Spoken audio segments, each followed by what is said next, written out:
All right, hey guys, how is it going?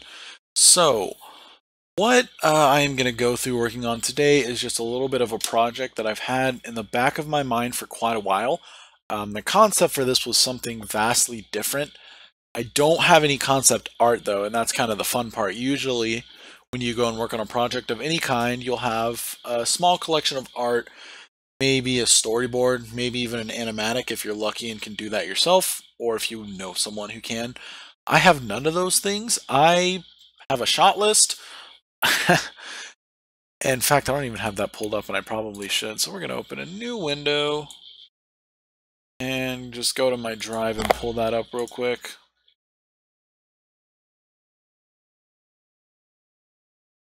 I'm going to go ahead and close out that activity pane. Yeah, this is the most planning that I have that I've done for this project, and it's not anything fancy, just a 30-minute little dealio to turn in. Uh, my friend Nick is the star, if you can't tell by the first 6 items of literally just him. Anyways, let's go ahead and get started. So we are going to just jump into Premiere Pro and kind of hash out our initial edit. I am using the song Lay It Down by Steelix. I have not contacted Avencloud or the artist Steelix to get rights to use it. I don't plan on monetizing it or even really getting it out beyond my class. So we'll see how things go.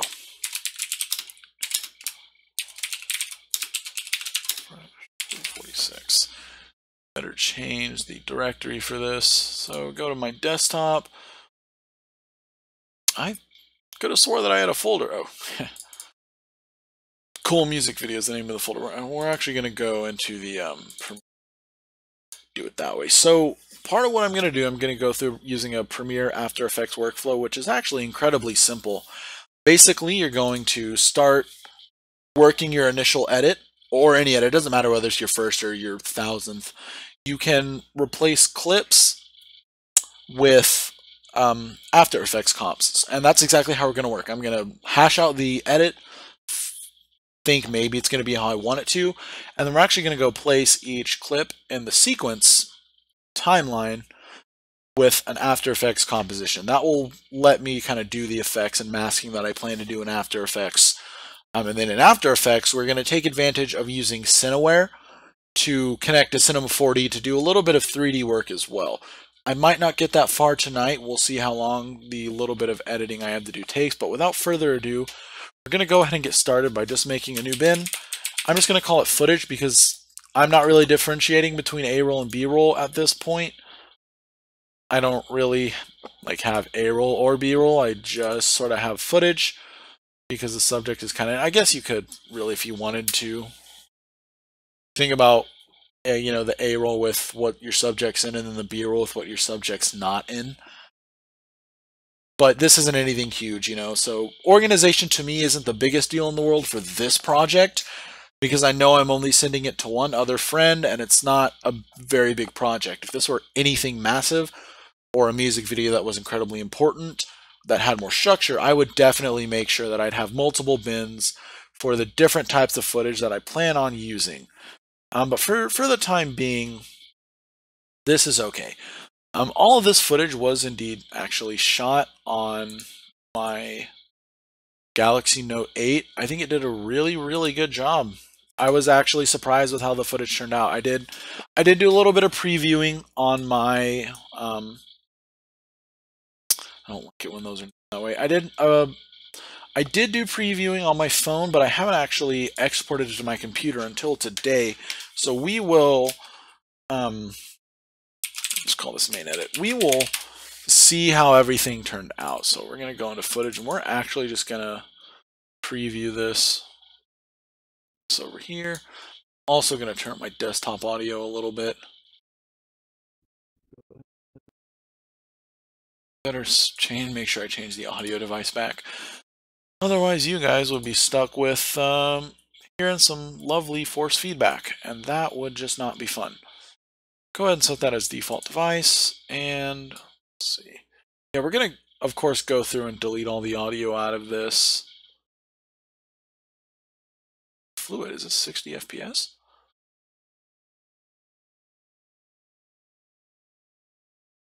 Yeah. Gotta go through.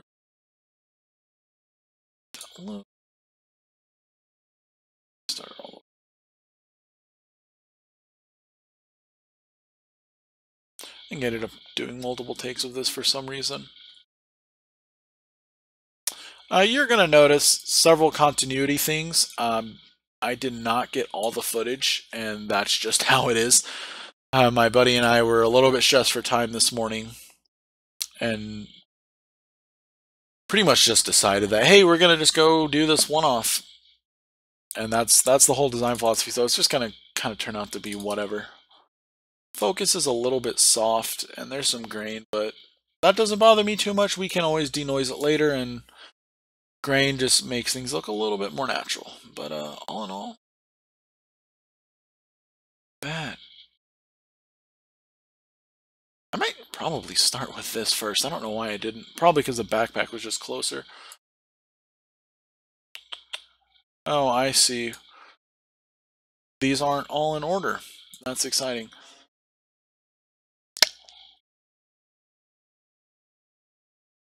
Ooh. Seeing more A patterns going on. Alright, well, we're going to go ahead and get started.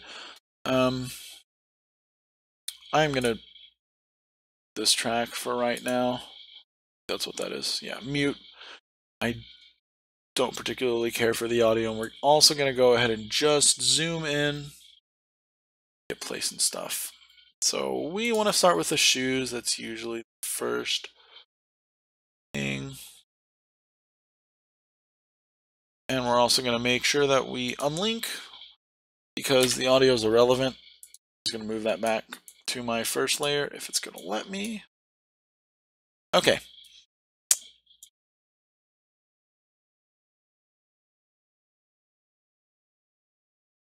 Yeah, these, I never, oh geez. These are not the shortcuts that I am used to.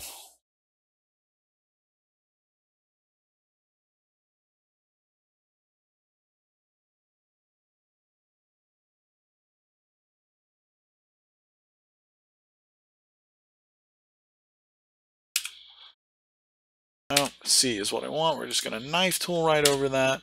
Go back to my selection and then delete it. And we're going to push that back to the front. That's probably good enough for this. And we are just going to stick with using jump cuts. Transitions will probably happen in After Effects. Let's go back to this video.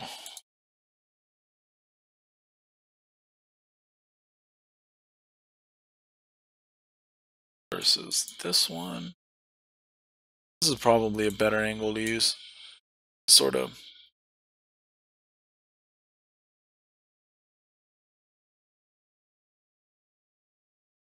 A little bit of a continuity going on there. That's him leaving. We might come back and retake this. I should have had him stand in front of the couch, but I mean, it is what it is. Not going to cry about it too much now. Don't want this selection bracket there. We'll deal with it. What did I just do? Oh, I see, I see. That's my work area. But I don't really care about that. All right. Oh. What the hell?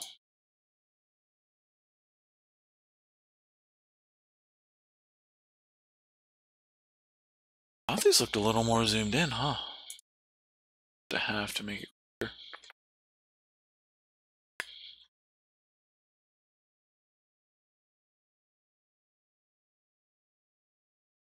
Fit that. That's weird. Oh, okay, I know what this is. Let's look at what the resolutions of these are. So let's come back into File Explorer window. I didn't think about this. I thought these were all 1080. No, they're 4K. So my my composition is not in 4K. That's why it was doing that. So let's come back into here, modify. So properties, yeah, that's why. It's 1920 by 1080. So we need to change that, and we can do that, I think, by just going into sequence settings. Yeah, there we go. Do, what was that, 3860 by 2169 maybe? 2196, I forget. We're gonna have to, oops, don't do that. Press the wrong button there. We are gonna have to look at my details. 3840 by 2160 is what it is. So we'll come back in here. I have the 38 right. By 2160. Okay, and there we go. That's better. Have that track muted.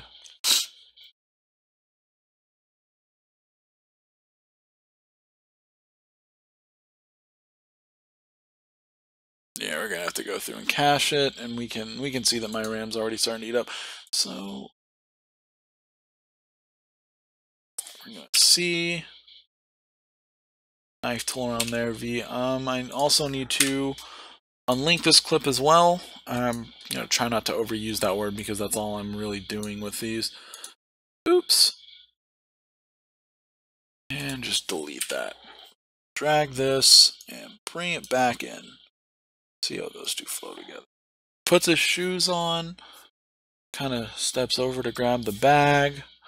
And this is the part where I might end up coming and reshooting this part. I mean, it was partly cloudy, like 9:30 in the morning. I can play with white balance to get it to work if I have to do it at a different time. So we're just going to go ahead and drag that in. If we look, bag's sort of midair out of the frame. So probably something like right there.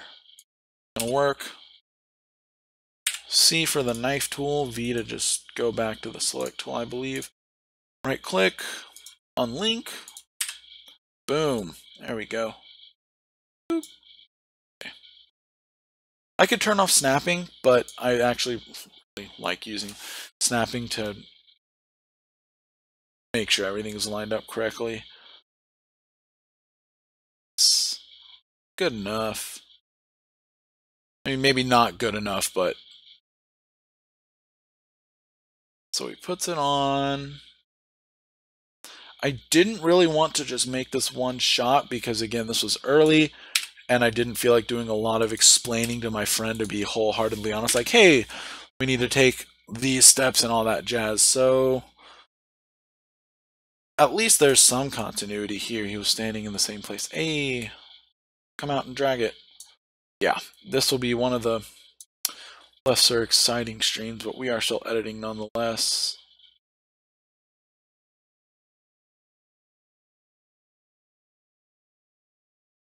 Ah, geez, his hands were up.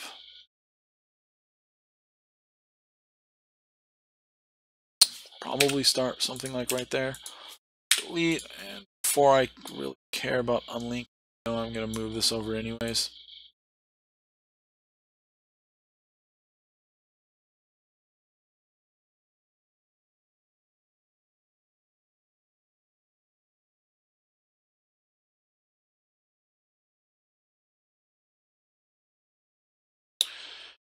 Yeah, I don't think I'm going to have the music start immediately.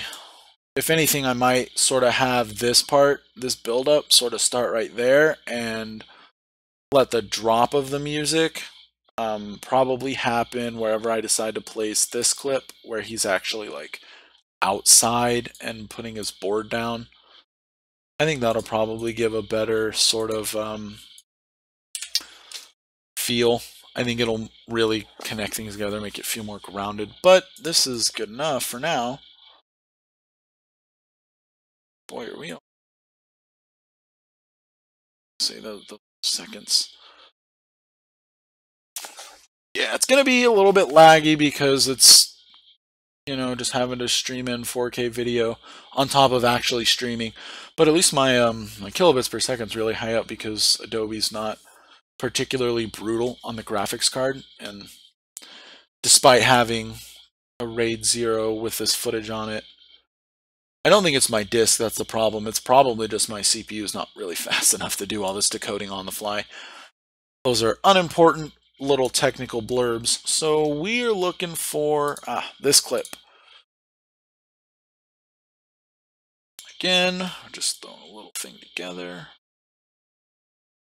This one was a little bit easier to sync up and figure out where to cut because I kind of told him, hey, I'm going to knock and then just count to 2 and then come out, so I didn't have to yell and potentially wake up my neighbors. So we go back. The door was already open and he was already walking through at this cut.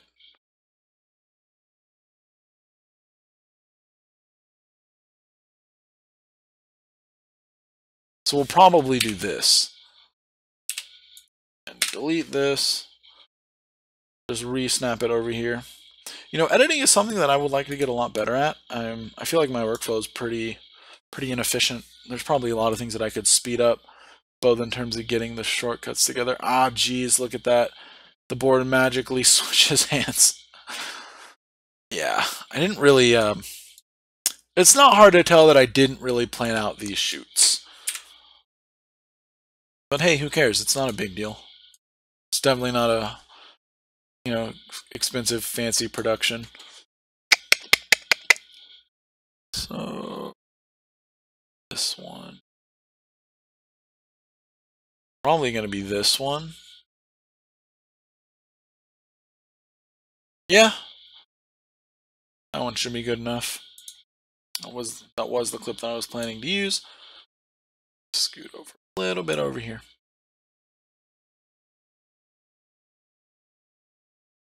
And he leaves the frame with his left leg moving forward.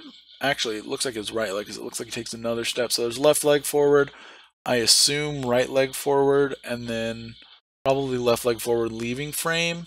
So there's right leg and there's left leg. So we're going to use this as the cut. Delete. And yeah, just put that bad boy right there.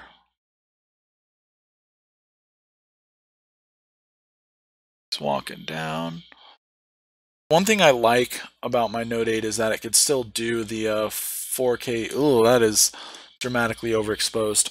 It can still do 4K video while doing the optical image stabilization, which worked out pretty well, I would say. But boy, that white balance is just something, isn't it?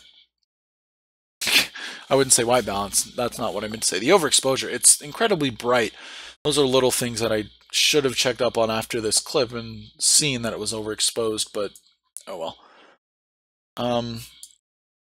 We're working with MP4, so not the worst quality in the world. It's compressed, but enough data should be there where it's not going to really matter. I mean, it's again, if this were like a much higher budget production, little things like that would make a huge difference because then the people doing the compositing and post-production would actually be able to retain that detail. But with this being overexposed and not HDR, probably not much I'm really going to be able to do, but just turn down the exposure and sort of hope for the best. All right, but on that note, let's look at this one. This clip out over here. Yeah, you can actually kind of see the warping a little bit. It looks like I'm sort of shaking it in a diagonal motion. And again, that's just the optical image stabilization trying to figure out what the heck it is I'm doing. And there's some parts where it gets pretty bad.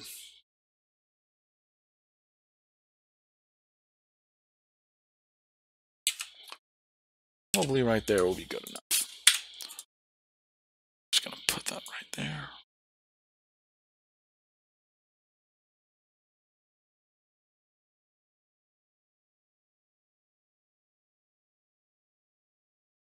So I might come back in, and I mean I'm gonna have to come back in and do some Foley work. So I'll probably end up like re-dragging some of these clips back in to get that original ambient sound and some of those noises. I mean, I suppose I could just use like, oh, excuse me, Audio Jungle or something to get these samples. But these aren't like tough, so there shouldn't be any reason to need to do that. So he goes past me, and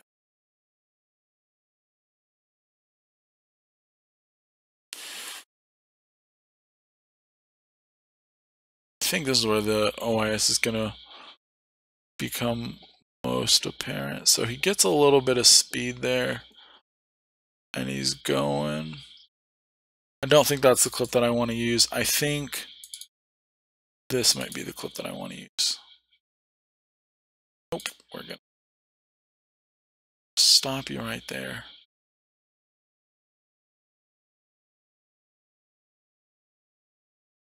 No, don't think it is. That I might have been anticipating going actually straight to him being on the board, but it looks like I have two parts of that footage. Okay, this is...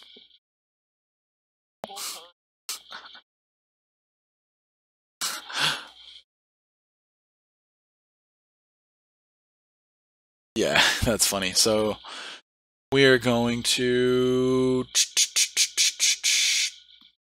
There's a clear, I guess. I'll go and delete that one later. So I'm assuming, anticipating this. So where? Let's go back in. So let's go back to our main edit. So, okay, so he does indeed kind of roll off frame here. Give that a hot minute to load and get everything in RAM. Yeah, it's really eating my CPU up for breakfast, isn't it? Although I wonder if it's multi-threaded. It's kind of hard to tell. Windows doesn't really tell me what each of my individual cores are doing. But I figure that's where the bottleneck would be, honestly. It doesn't take disk long to do it all.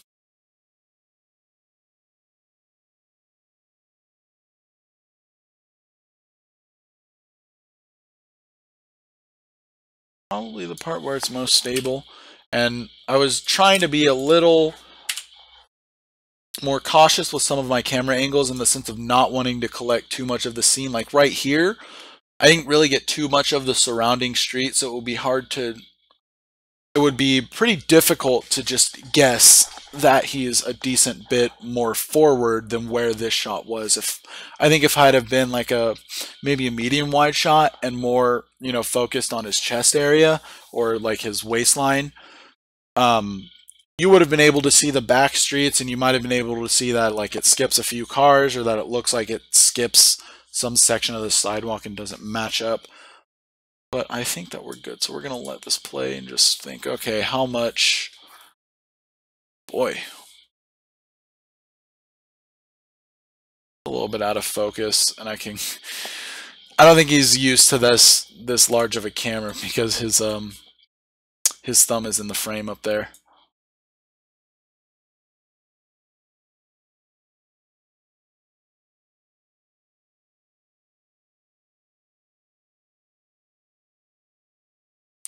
I'll do something like this. And gonna go ahead and right click and just unlink.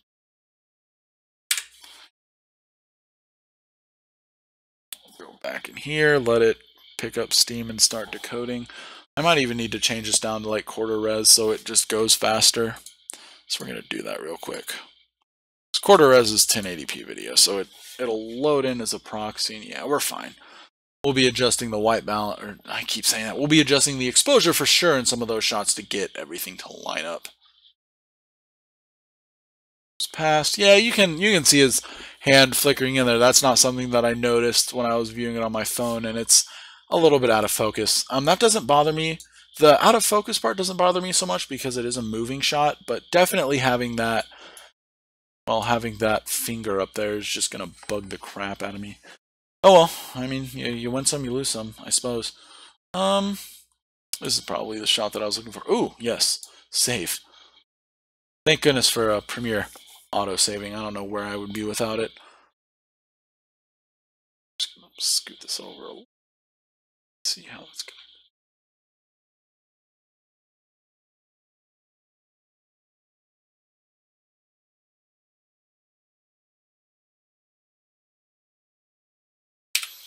Probably cut it something like that. Okay, we are now at a minute.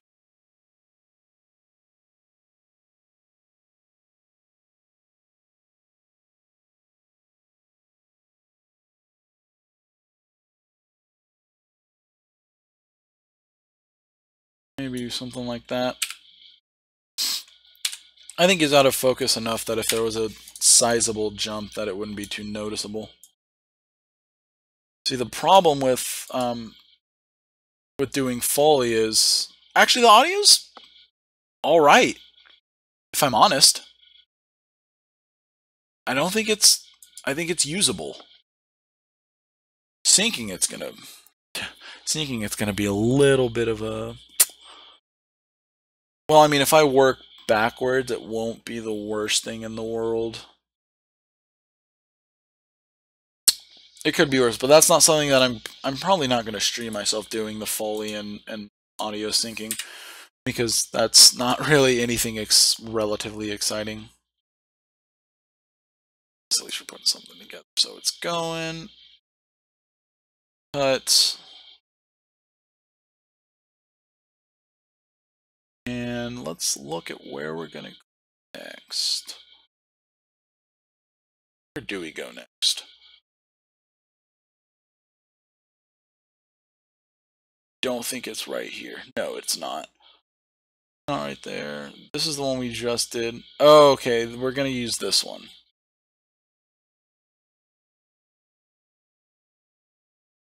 I had to get that little bit of depth of field, but it's relatively shallow.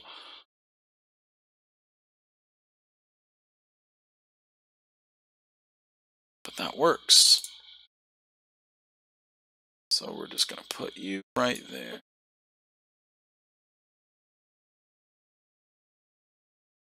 Yeah, we're having a lot of him zooming out and about. I mean, it works for me. I don't think my professor's going to be too picky, because this isn't like an editing or a shooting class. This is, I mean, it's called, oh, heck, it is called Digital Audio and Video, but it's just After Effects 101, which ironically, I don't think that's going to be a major part here. We're actually going to cut that a little bit short as well. Just trim out some of that unnecessary bit so he kind of zooms by. Maybe even just a smidgen more. Delete. Dealio.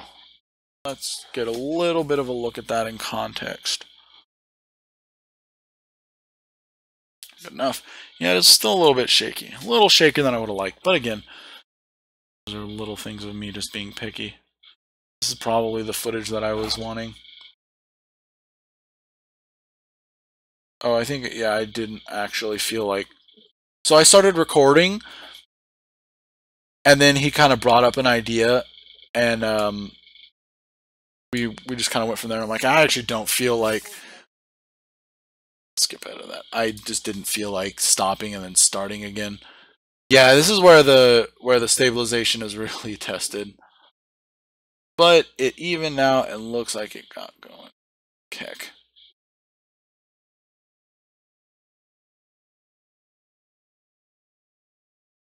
Probably should have like asked those people like, hey, we're not gonna blur your faces, but I guess you can't really see them, so it's fine. Kind of moves slow in that area. We thought about shooting slow-mo, and the camera can do it. It would be a resolution drop, so it would go to 1080. But I'm gonna go ahead and unlink this so I don't have to deal with my voice as I'm scrubbing through. But it would drop to 1080, and I just didn't particularly see how that would fit in some parts, so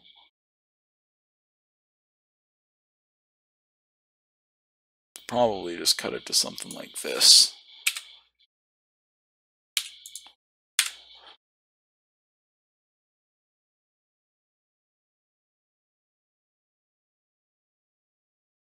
And just get a look at it in context. So he's going. Although there's a noticeable like speed drop, and then the speed kind of picks up again. The distortion's pretty bad. So I probably should have turned it off, because when it works, it's great. But with how just generally unsteady and like start and stop motion was going on, wasn't a great idea. But again, as I always say, I'm just being super picky. So what do we got with this shot?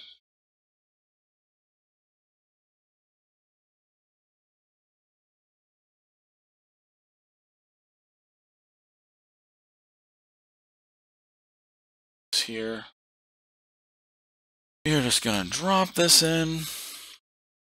Turn all the way there, and this is all the way backed up.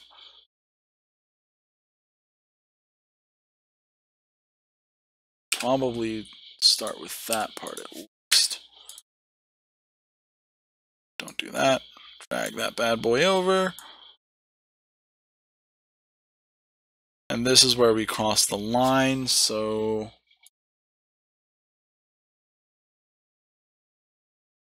there's a lot of jumping around. I think that had I better planned out this shoot, I would have been able to avoid some of this excessive jumping. But I'm not going to cry about it. See, my big gripe with it is that when it kind of jumps around, I feel like it could potentially make the viewer just uneasy. And it also, to me, just reeks a little bit amateurish. But that's also just attesting to my editing and shooting skills. Because you could have an infinite number of jump cuts, and although they might get stale, they could still be put together. Yeah, that really doesn't cut well, does it? And that's fine. We'll kind of maybe cut here and then bring this over.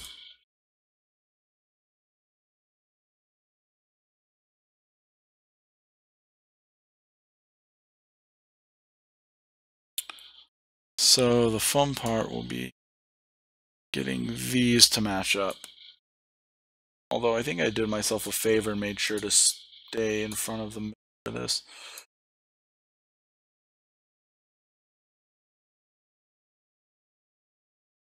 Oh, but no.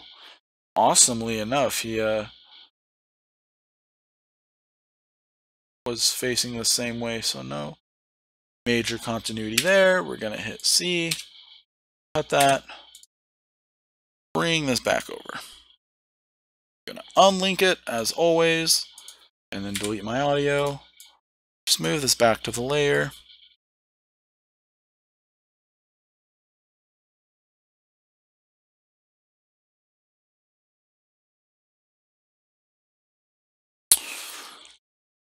Okay, now, question is, where did I go from here? I don't think it was this. It might have been that, actually. Although we don't have any evidence of him changing direction, do we? No, we do not. Bummer. I'm not going to reuse that shot. That would be hilarious, though. So we could probably use this one first.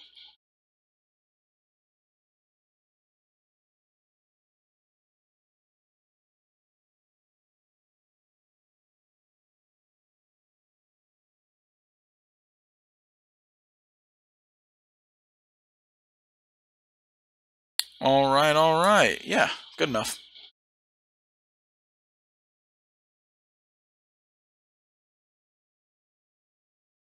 I'm going to let it cut to him already being in frame because I'm already at 1.5 minutes. And although that probably adds up, I think that's probably about half of what I'd planned to shoot that day, so this means I'll be a little more selective with the cuts I plan to include when I finish the shooting.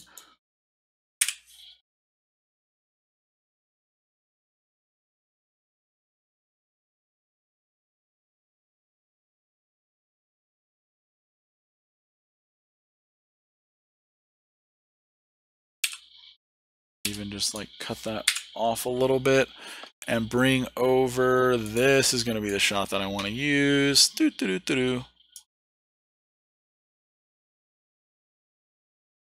Oh, what the hell?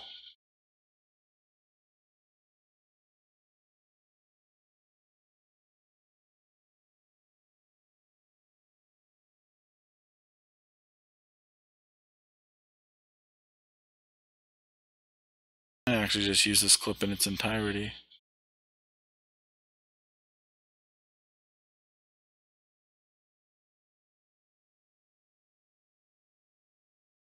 Kind of see him going down, and it's massively out of focus. Some of these might have to be reshot, actually, so I'll have to... Oh, jeez. Oh, no, don't. Let's just save real quick because I feel like it's something's gonna crash. Let's also undo that. Snap. Boom. Snapped. Dealio. Alright, I've got 2 shots left of what I actually shot, which is our... This was fun. I like ran across... Oh, where the hell did I put it? I ran across the street when we had just got done with this cut. Or not, sorry, with this piece of footage. I ran over to him. The light was green. I'm like, okay, so here's what I'm going to do. I'm going to run across the street so I can get across first and like set up. And then I told him, just wait until your light is green and then go forward. And of course, wait for this, you know, for the, wait for the hand to say go, not stop, because we're model citizens and would never jaywalk. \S, because sarcasm font. Although I could just sound sarcastic. I suppose that's a thing I could do too, but that would be too easy. Okay, really? Please, Dad. Julio. Alright.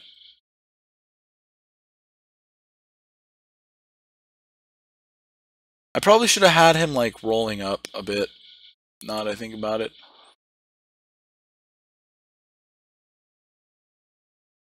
But who cares? It's a montage. We can make it whatever we want.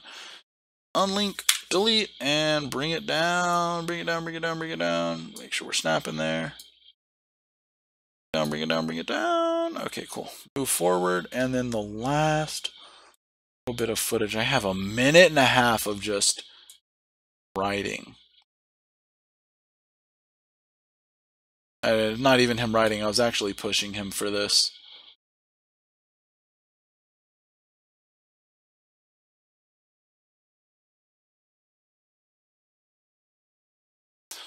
Hell, even if I just use this section, that's still a lot of time for him to just sort of ride. So I might even change up the concept further and just sort of have floaty bits. But this will be good for a 3D solve. So who knows what I could do, you know? Oh, there's me in my green shirt and jacket, yawning because why not? And we'll also cut that around there. So I'm going to make sure to remember to get like a cut of him crossing that street or something.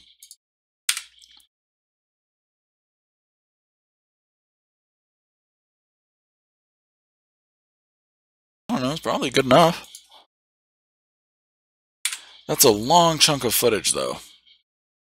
I'm not wholeheartedly certain that I particularly agree with this, so I might change my concept yet again and just sort of 3D track this and just like have floaty bits and stuff. But while I have this, I'm going to come in actually a little bit more and let our software load up a little bit. I'll do the Foley work. There's the Foley.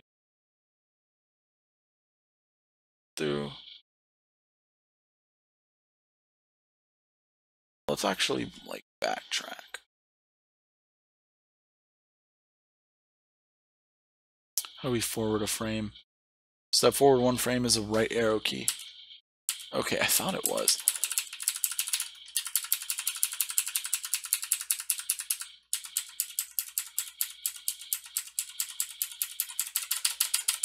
So this will be fun. And he pushes off. So probably that frame. And we are gonna zoom in even more. I am guessing, but the drop is probably something like that, and I bet we could even...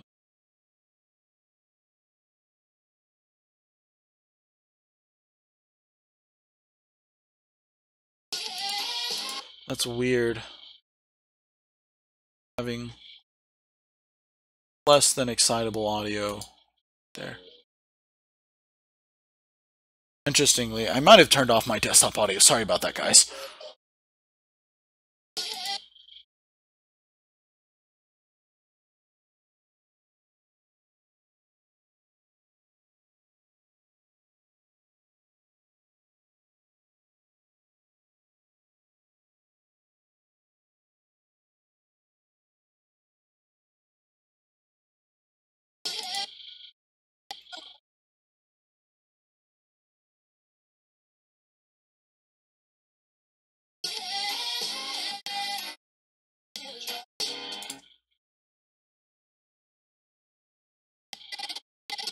So we're gonna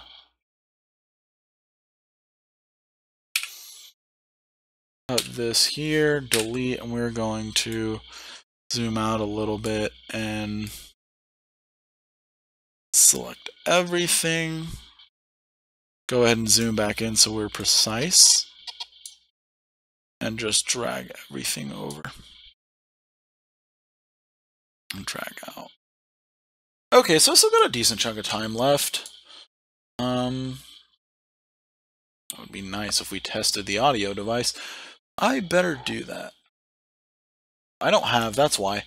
I don't have audio output capture as well. Sorry about that. I did not have the desktop audio being captured. But this is kind of what we got so far, so I'm glad you guys didn't at least have to deal with the static noise. It is still lagging a little bit. And we'll do Foley work, and then it kind of... I might have it like fade in as well. Also, this is killing me. Why is this misbehaving?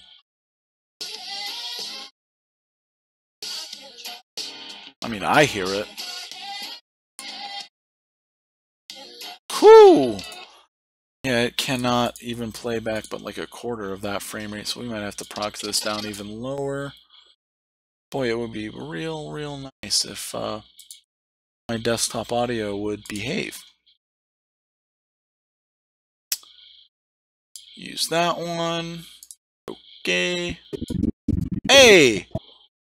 I'm probably going to want to turn this down though so it's not like jamming loud. Alright, let's go ahead and just watch the edit in its entirety so far. So we'll zoom out and we'll go and tweak up some of the problem areas here in a sec.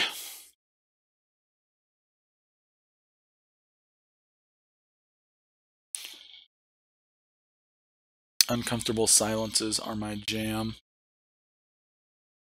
Ooh! Seriously. CPU usage is through the roof, but I've got only 8 out of 16 gigs used of RAM, which is a bummer. Even at an 8th resolution, this is just not a good PC for doing editing work. Yeah, the audio is not going to sync at all. There's not really going to be any point to, like, guessing.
Yeah, I think the warping's really going to mess with the 3D track more likely than not, and that's going to be a bit of an issue.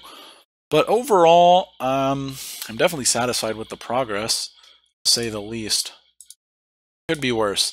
Funnily enough, when I was choosing songs to be like, okay, what do I want to make a music video to? I had this idea to use Porter Robinson's Flicker, but then I started thinking, okay, Well, my ideas are revolving around like loads of rotoscoping, loads of 2D work, like a lot of 2D animation, a lot of 2D characters. Not a lot of 2D characters, but like one interacting with a human. Again, rotoscoping and even color work and green screening. I was like, okay, let's slow down. I think realistically, even doing 30 seconds of that wouldn't be possible for me and my friend to do in like 2 weeks, mostly because we lack the necessary animation skills. And even rotoscoping is something that to do decent, you'd still, sit in front of the screen for 3 to 4 hours for a few seconds, maybe like 10, 20 seconds. Still, it's a lot of work, and especially if you're doing like really, really important stuff like a 2D character grabbing a real human, then you'd have to like go frame by frame rotoing. And that would just be a little bit annoying. It's like, speaking of annoying, just noticed that I was frozen. I think that my camera is freaking out. We're actually going to turn that off for a second. Looks like it's not behaving. Guess the device is offline. Fair enough.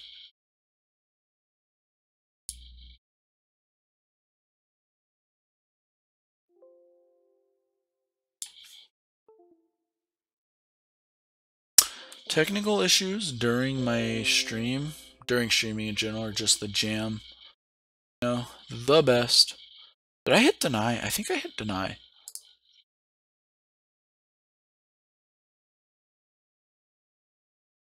I did not. Cool.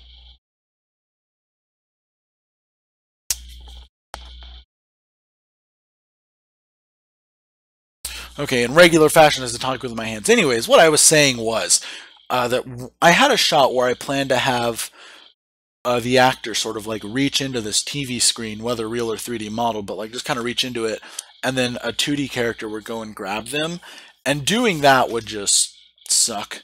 I mean, you'd have a lot of frame by frame stuff. The animator that I was planning to work with, but even never really got around to asking, just because I wasn't, fully committed to that concept, that would have been a bitch to have that plate and then animate over that, but then have to go back and still do all the rotoscoping to get everything to just line up.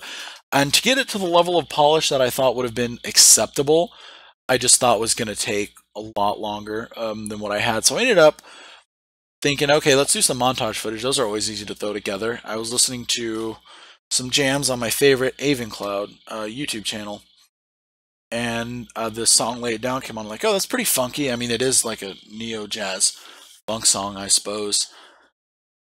I thought it would be cool to just jam out to. I mean, the ambience and atmosphere of the footage that we got, I think fits that really well.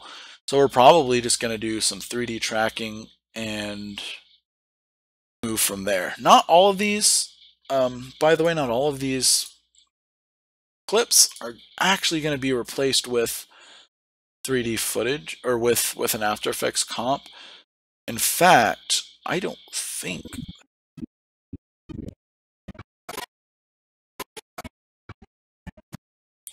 there's not really any camera motion, but I would still like to do a solve on this to like maybe have some effects come from the ground or something, like maybe streamers or something of that nature. So we're gonna click on this.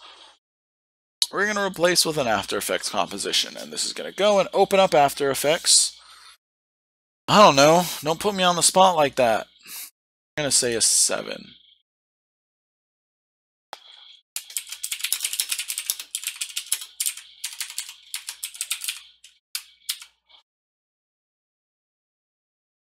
Right, never show again. I mean, that's not helpful feedback at all, but like that would make me recommend it more. To be honest, I don't really think that After Effects sucks that much. Sometimes it's slower than I would like it to be. Some things don't work the way that I would like them to work, but it's not a terrible program by any metric. So we're gonna go through and let this load up. Maybe. I mean, I'm gonna let it load up. Whether or not it actually decides to load up is another story. Alright, and it's going to ask me to save this, so we are going to come back to my desktop, music video, After Effects.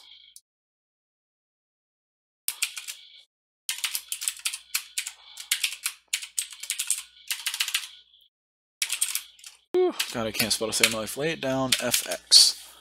Nice. Save. Gonna go through, there's no audio associated with this, so for now, our is normal. Let's actually do quarter res. Dealio, and this is my pump. So let's start by going into effect, 3D channel. That's actually what I want. Boy, it's been a hot minute. There should actually just be like tracking. Don't. Oh goodness. So I'm gonna have to go through each one of these, huh? I think I have to convert this to a 3D layer first. No, I don't think that I do. I lied. But seeing all of those would be like nice. That's the name. It's not what I want, nor is that, nor is that. That was my motion blur. I don't need my frames. There should be like more little tick boxes there. Preserve transparency. Alright, it has absolutely been way too long. Layer. For a fact, they don't need to turn it into a whatchamacallit. Being keying. That. I feel like somewhere there should be a search option to go. Going to be a distort. You'd think that it would be. I feel like it would be that, but I thought it was just called 3D track. I don't need Cineware quite yet.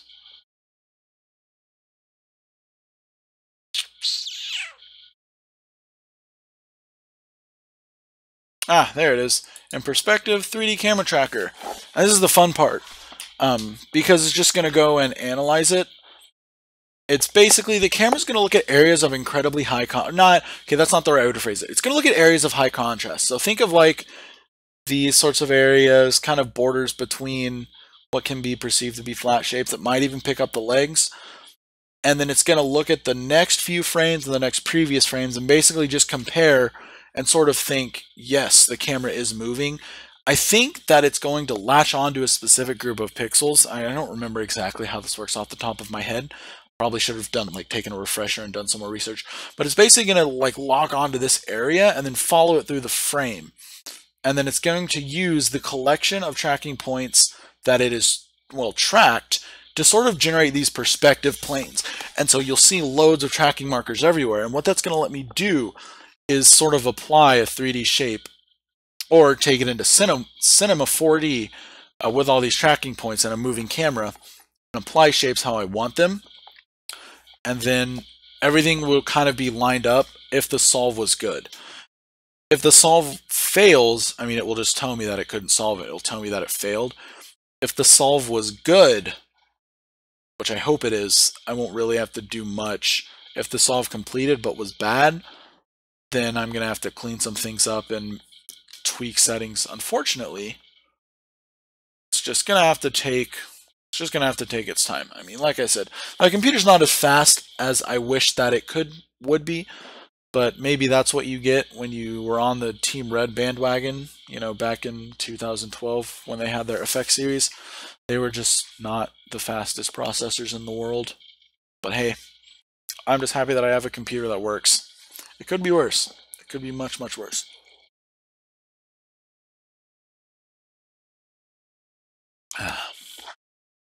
Little star girl. My brother's staying with me for the week, and he brought one of our dogs, and she's just laying back there. Like many dogs, she likes to kick in her sleep. She's dreaming, hopefully something good. I mean, I'm no expert on dog psychology, so who knows, maybe she's not dreaming. Right. I don't even know why I have the camera. It looks like it has frozen again, so I think I'm just going to do away with it. I don't really feel like dealing with it today. Seeing me isn't even that important, to be honest. So we're just going to make it invisible. Oh, no. Do not know why it was doing.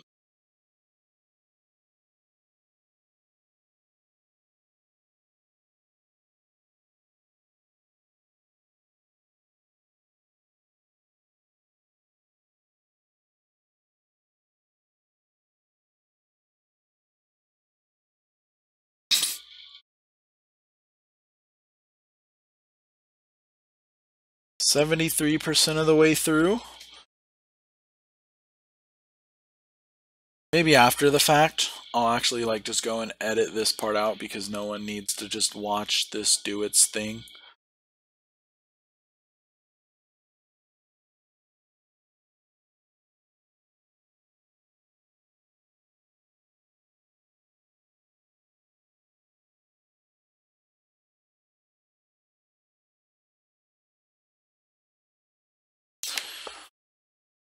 Cool, so it is about finished up, 16-ish frames left.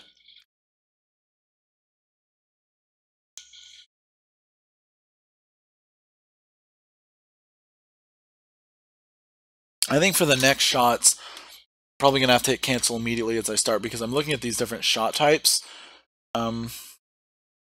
Okay, so that wasn't what I thought it was. I don't change the zoom at all on any of these. They're all static shots.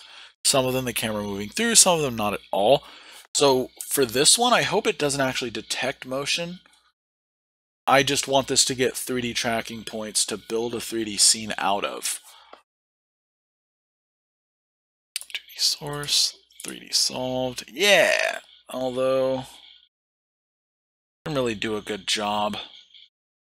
Yeah, this isn't a moving shot. There's no real like 3D perspective. So I'm not surprised.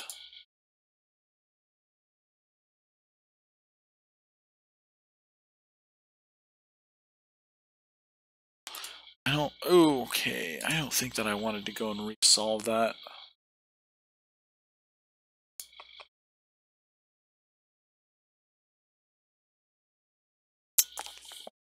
Maybe for this one, I might sort of have a like dissolving effect. I mean, I can always apply thresholds and just keyframe them, right? So what we can do is then go ahead.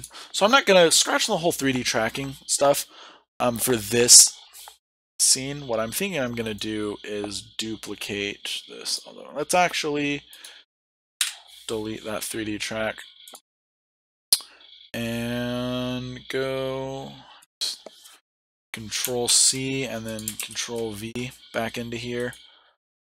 And in my effect, I'm going to go into my, not blur, it's probably not style, actually just stylize.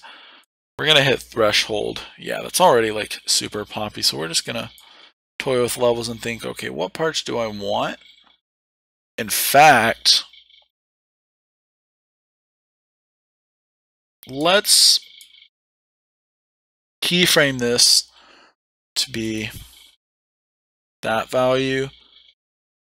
And then I'm actually going to turn that off so I can go forward.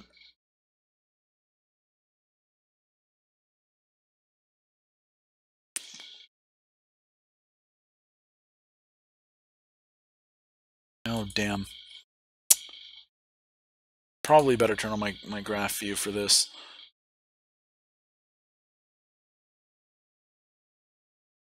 A little bit. Because this is, we're actually keyframing this threshold effect. Okay, so, right, I'm going to turn that off. There we go. That's what I wanted to see.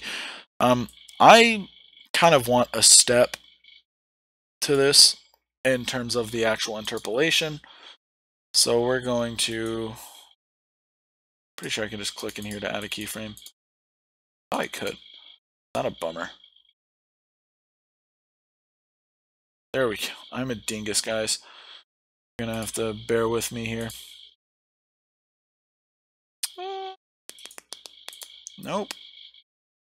I think it's this button. Alright, sorry about that. I'm pretty much relearning to use After Effects. Alright, so I'm thinking probably... Yeah, it's these. Nope. I don't remember how to go forward and back one frame. I'm not going to frame this. Was it these two? It wasn't those two. No, that's zooming in and out.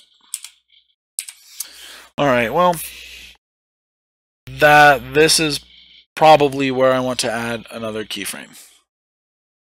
Gonna go there, and then we're gonna view this again, and then we're gonna go all the way to the end think I'm at the end, yeah.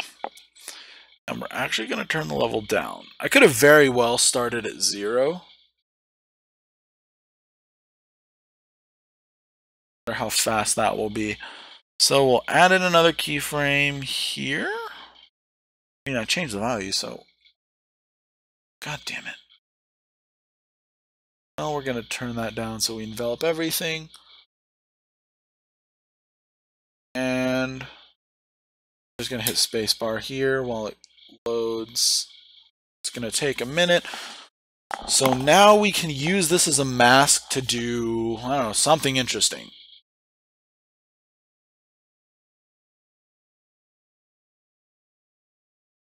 And in fact, set this to screen.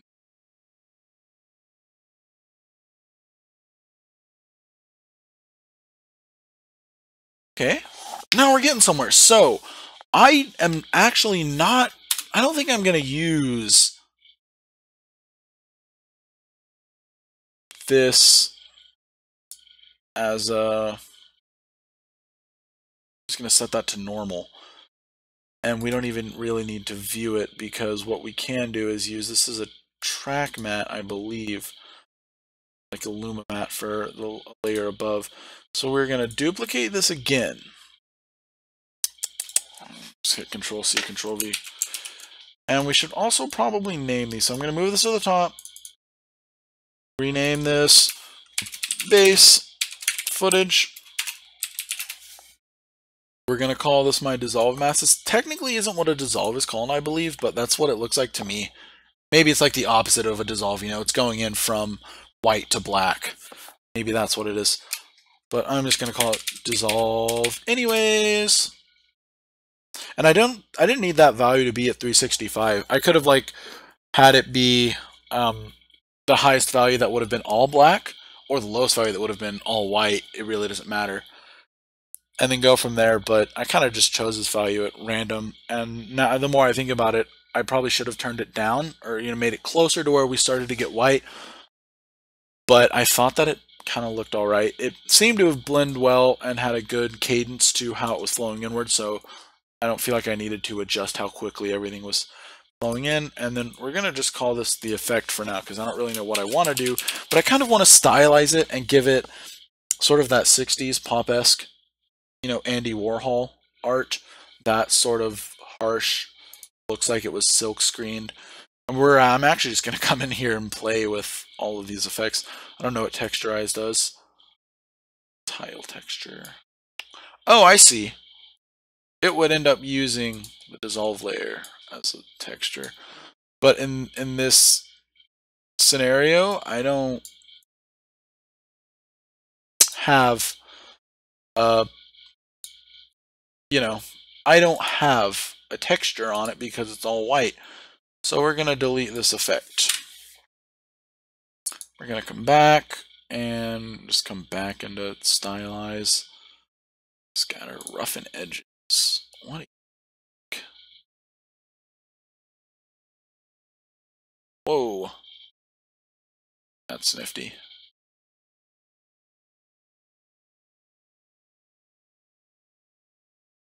Don't really like nor understand what that is doing. Oh, I see. I see what it's trying to go for. If I were to like play it forward, oh no. I don't like that effect. Didn't really roughen the edges to me. Back to the, I don't know, guessing game. Posterize. Oh! Ironically, this is really just turning down the bit depth, which I'm actually okay with. Oh, there we go. So I'm going to have it be super high.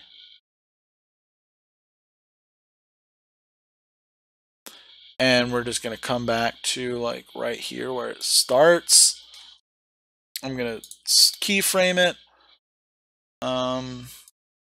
effect. I don't really need to see those keyframes anymore because I know where they are. So I'm going to turn that one off, go into my effects, click, boom. Got a keyframe there, and then again, just for my sanity, I know it starts at this value, but there could be times where maybe the person before me doesn't, and so it's better to just, sort of go with that. So let's just turn this down. As we start, we can actually really see it kind of doing its thing.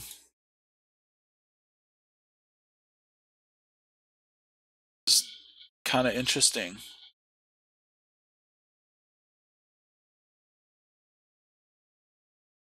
Ah! I clicked the wrong button. I always do that. I always click the wrong button because I don't know what I'm doing in After Effects. Okay, I think 2 was the value that I put in here, so I'll change that back to 2. Ooh, okay, someone's gonna die. You'll have to pardon me getting so frustrated. After Effects just doesn't ever seem to work how I expect it to. I know, I just have to change the value. That's all I have to do. I just have to change the value and then it's gonna auto-generate a keyframe, but I'm just like never used to that. It is what it is. Excuse me. Alright, so let's take this and then Luma Matte the effect layer.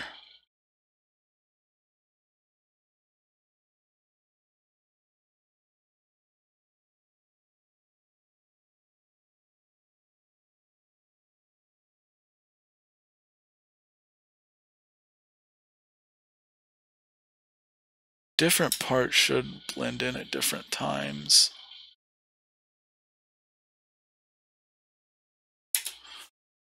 Yeah, kind of alright. I think I'm going to come back to this keyframe and actually turn that back up.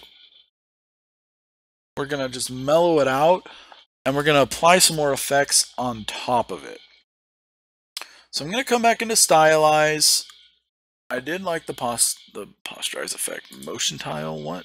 Nah, that's not going to be, I don't really want to deal with that right now.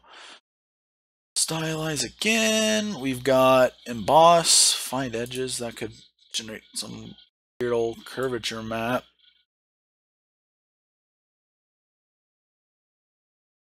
That kind of looks interesting, but I don't think that's really going for the aesthetic that I want. Ideally, I'd have a reference pulled up, but I'm not concerned. Boss. This might actually be one.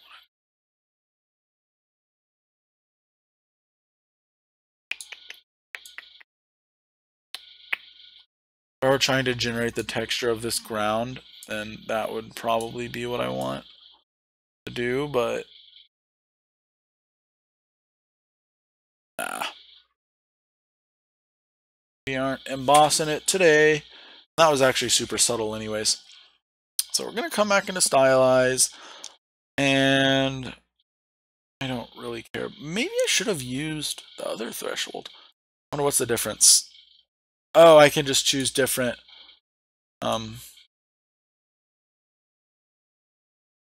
levels. So I could threshold the saturation or something. Doesn't actually really seem to have much of an effect unless we do it over.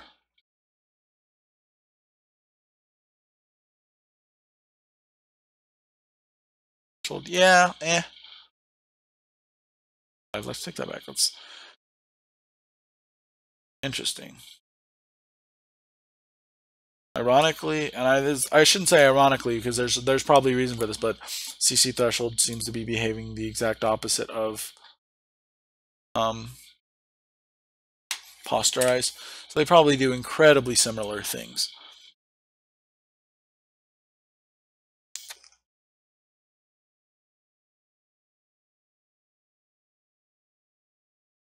Oh, interesting. I could tile it. But I might actually do something like that later on, but that doesn't matter so much to me. CC plastic is auto-saving the project, so I should probably do that now. Oh boy, this is going to be a fair bit of work, as I just kind of find the effect that I want.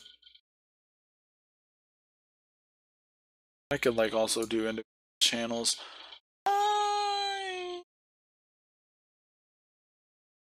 That sort of actually, that might work. That might be what I want. Let's make it a little bit more harsh.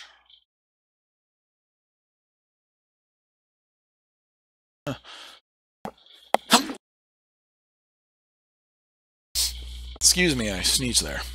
But we can really play with a lot of values. So I think we're just going to stick with something like that for now. And I say something like that because this might be the look that I want, but we will try and take a quick render and look at this in context to make sure.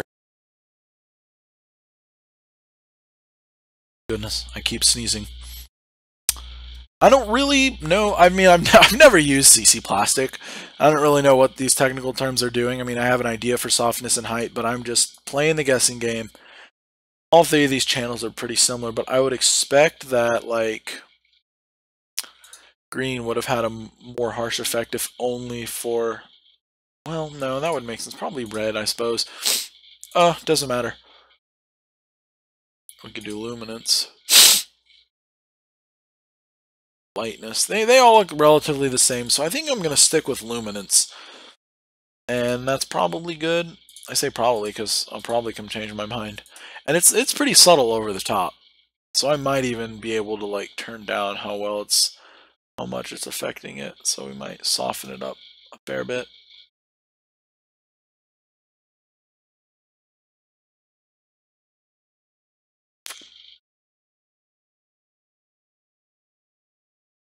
I can even, so this is kind of how I'm going to affect the intensity of it by sort of the lightness. I can even make this something crazy. Like red. Tint everything red. Kind of chill. Kind of looks a little bit ominous, maybe.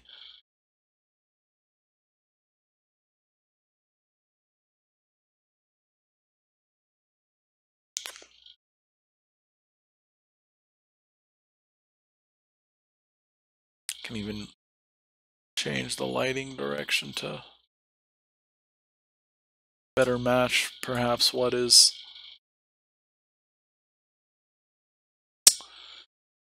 This is not making too big of a deal, and I think that 45 degrees was good enough for where I had it. It's further. I know what ambient light. Oh, okay, I see. So it should be. I think I might play with it, if only to sort of experiment with different looks. And this should be have like hardly any saturation. For the most subtle of tints. I'm probably going to go through and change this color. This is way too saturated. We're going to just do something like that. There we go. It's a little better, may not be the word. I like it a little bit more. Can control the ambient light. Do dust. Specular.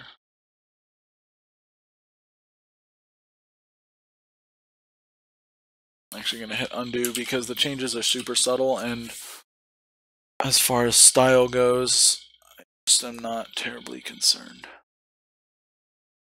Turn the light intensity down.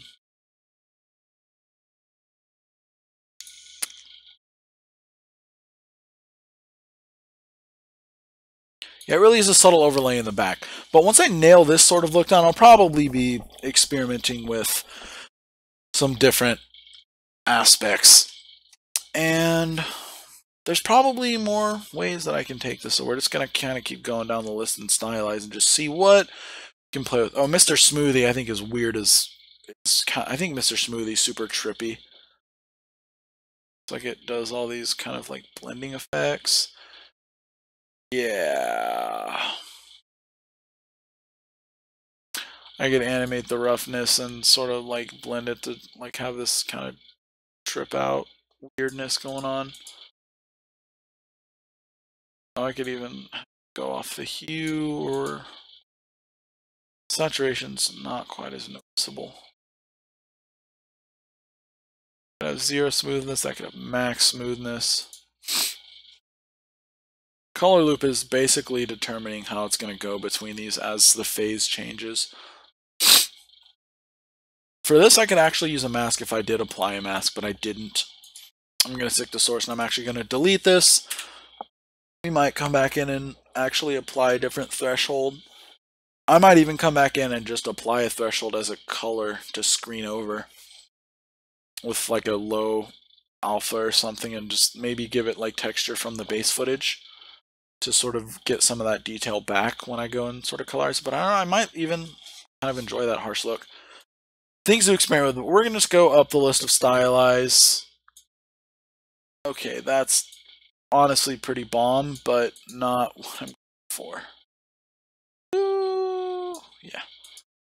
This is basically me just exploring effects and After Effects at this rate. Kaleida hex tile. I'll tell you right now, that's also not what we want. Did see something, a few things that I thought could be potentially interesting. So I know what glass does, and I don't want the look that glass does. But burn film.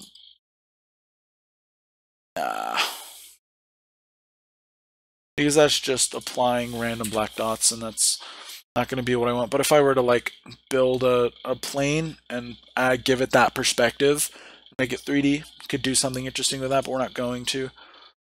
I'm going to go back into stylize, block load.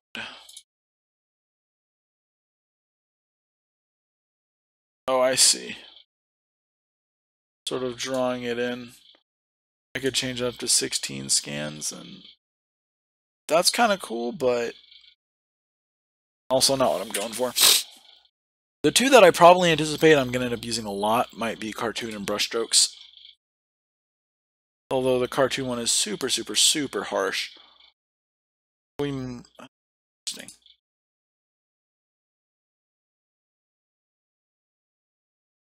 I have to get in really close if we did fill and edges.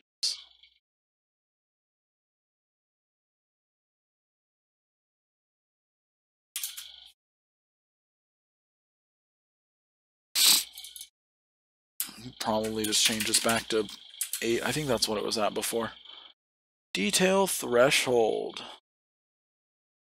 Relatively high threshold. We don't really get too much detail. But we also don't have too much texture on here, so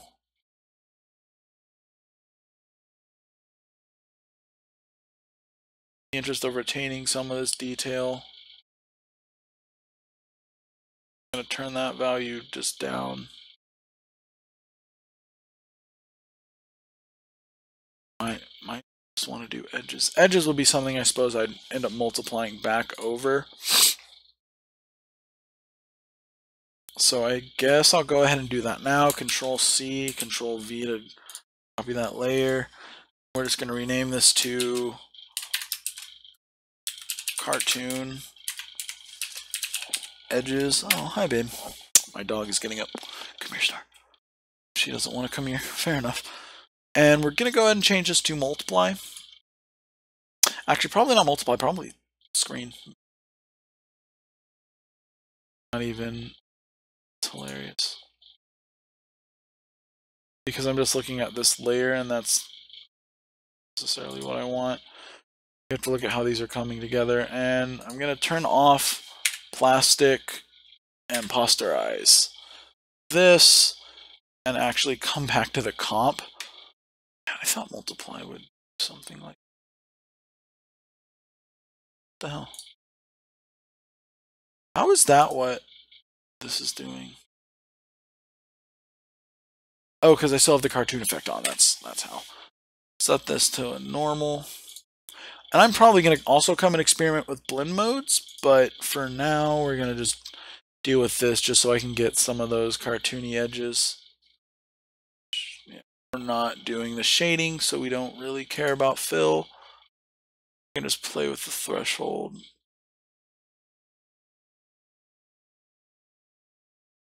I'm going to change this to 2.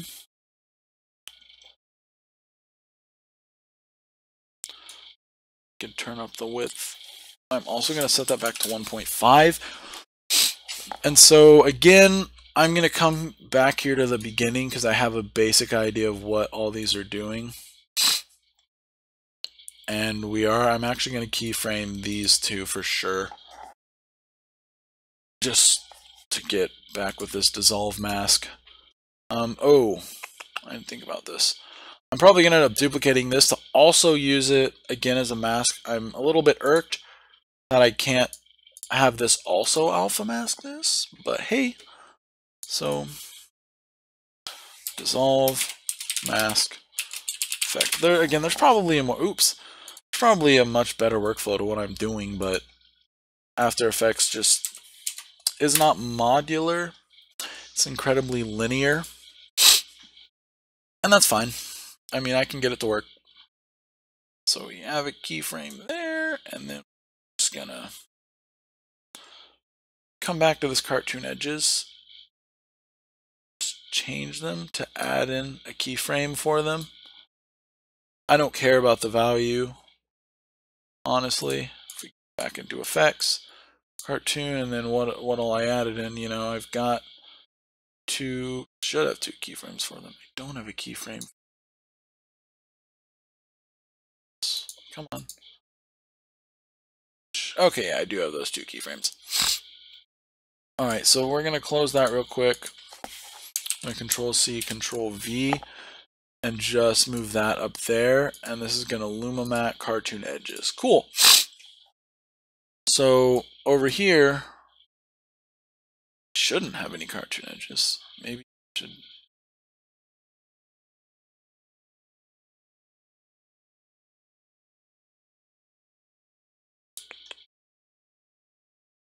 should not be affecting it. But it is. Probably a reason for that.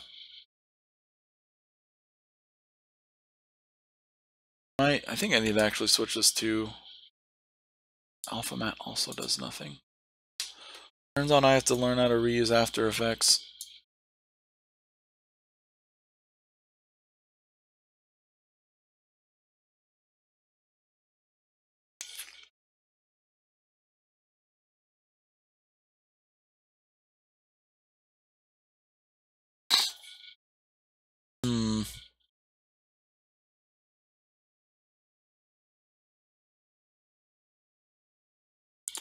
None of these don't have transparency channels. If I did, I know over here that none of these effects should be applied. I'm going to invert it. There's no parenting going on. Necessarily needs to go on. To view it.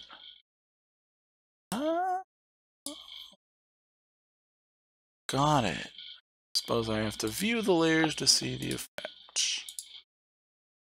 Well, cool. It's exciting.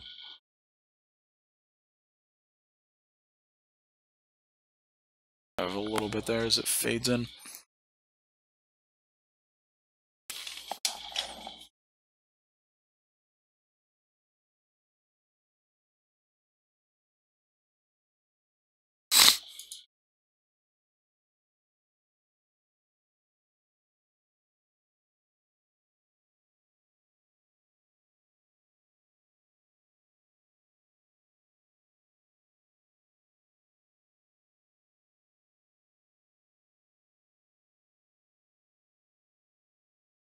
Okay.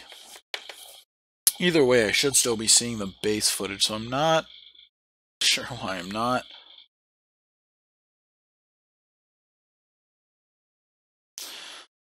I'm going to have to figure that out, and one way that I could potentially cheat that would honestly just be by taking the opacity straight to 0 when the dissolve starts, but I still don't like that idea.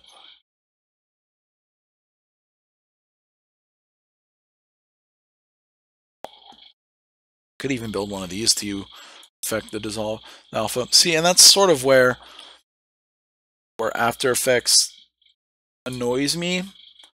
You know, if this were a program like well, any program that is node based and sort of has a modular workflow, you know, I could generate this effect mask and then plug that into the alpha input of any one of these and just say, all right, if it's black, it's not there. If it's white, it is. Or even use that as I were to like merge two different nodes together, use that as the mask. It confuses me so much why that's not the way that it works.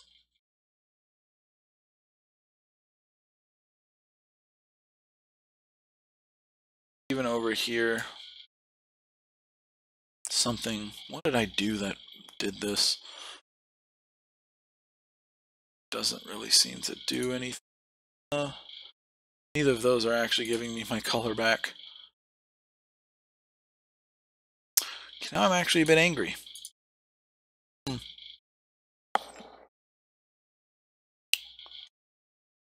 So Luma inverted on the cartoon edges did give me my, oh, because I was setting this to multiply. Now, even if I go over here, now I have both the effects, and you see that's my problems. I don't want them. But these stupid effects, these damn masks aren't working the way that they should.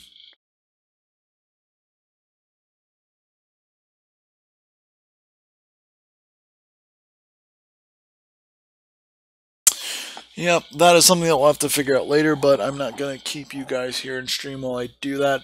A lot of my effects, I would love to, I'm just going to set this back to Luma. I would love it if a lot of my effects ended up something with this sort of a style to it, maybe with a bit more flat color. This shading implies depth, and I want to sort of remove that a little bit and give it a 2D paper feel, so I might even add in things like halftone later and a little bit of, not pixelation, but sort of like print grids, or, you know, the print dots. That's the sort of look that I'm going for. And a lot of this project I plan to just have follow that aesthetic. I might stream this project again when I get around to actually doing the more exciting 3D effects, sort of like streamers, sort of little maybe flowers popping out, things, random weird things just floating about in space. But I anticipate a lot of the workflow following this. I just need to get back up to snuff with After Effects. It's been a while since I've had to think about using it this hard, to be wholeheartedly honest with you. But hey, I would like to thank you all for watching this, or if you watch it later, hopefully you were able to learn something. It's not called Let's Dink Around in Houdini, though. We're going to rename the stream. That's hilarious. Run in After Effects. Workstream 03. Yeah. Hopefully, anybody who watches this in the future is able to get a little something out of it. I know that on my schedule, I've been saying I was going to try and stream for 2 hours, but that's actually just a lot, and I'm not really feeling up to that. So I'm going to try and keep it around an hour and a half. I should be doing more than an hour and a half of work a day. But you know what? Those are things that people don't need to concern themselves with. Thank you guys again for watching, and you all have a wonderful night.